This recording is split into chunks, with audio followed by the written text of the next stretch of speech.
Hey guys, welcome back to my channel. This is the second video in my Thanksgiving series where I'm talking about the things I do each month leading up to Thanksgiving, but they can also be applied to any dinner party or holiday get-together that you're planning at your home. So I'm going to talk today about the things that I do in November to get ready for Thanksgiving. Please excuse the noise in the background. I have the dishwasher going and I can't pause it. It won't let me pause it while it's running, so it's just gonna have to just run on while we talk. The first thing that I do in November to prepare for Thanksgiving is number one, I confirm my guest list. I reach out to everyone that I've invited that I think is coming, that I'm not sure is coming, and just make sure they know that they have been invited, first of all, and then also make sure that they are coming if I thought they were. I also like to make sure that everybody's aware what time we're eating.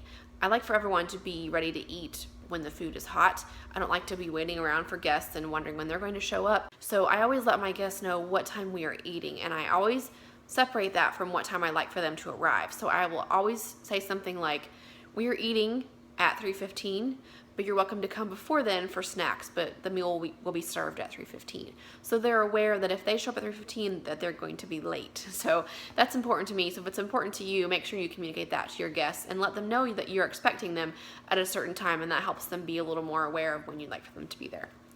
Second thing that I do in preparing for Thanksgiving in November is to finalize my menu.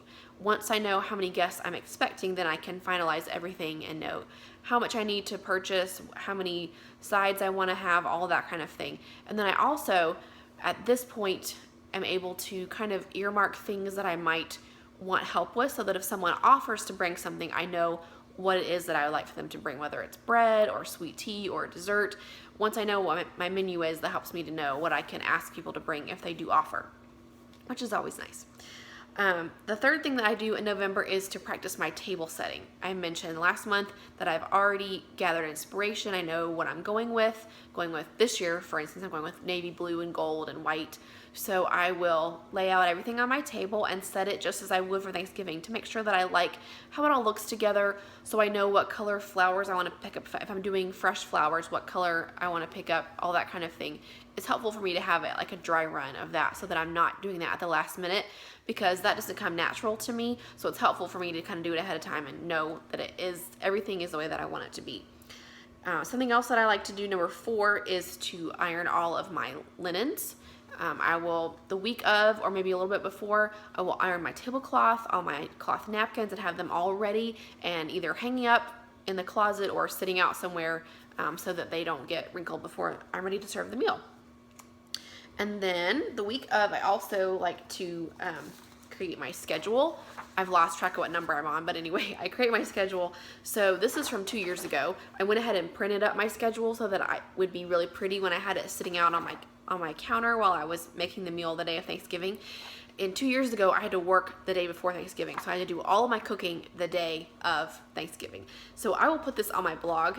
If you go to my blog post, you can read this actual schedule, so you can see how I worked backwards from the time that I wanted to be eating, all the way till from 9 a.m. in the morning all the way to 3:15 in the afternoon, how I planned everything out to put it in the oven so that it was ready all at the same time. I also plan out what bowls and platters I'm going to be using for serving dishes, so that I know ahead of time exactly what entree goes into each bowl. And then I'll take a post-it note or something and just write on the note the name of the entree that goes in, bread, potatoes, green beans, whatever, and have those sitting out on my counter, so that when it's time for everything to go into the serving dishes, it's kind of like crunch time in the kitchen where everything's ready at the same time.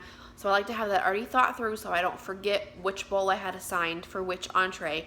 And then if I have someone helping me in the kitchen, they also are able to easily see which bowl I wanted to use for each entree. It just makes everything go a little easier at the last minute, which can be a little bit stressful sometimes. Okay, so that's everything that I do in November to plan for Thanksgiving.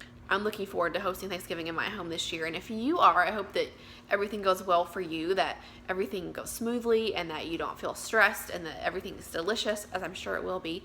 I thank you so much for watching this series of videos, and I will be back next week with a video showing you my trial run of my table setting, so you can see what that is going to look like.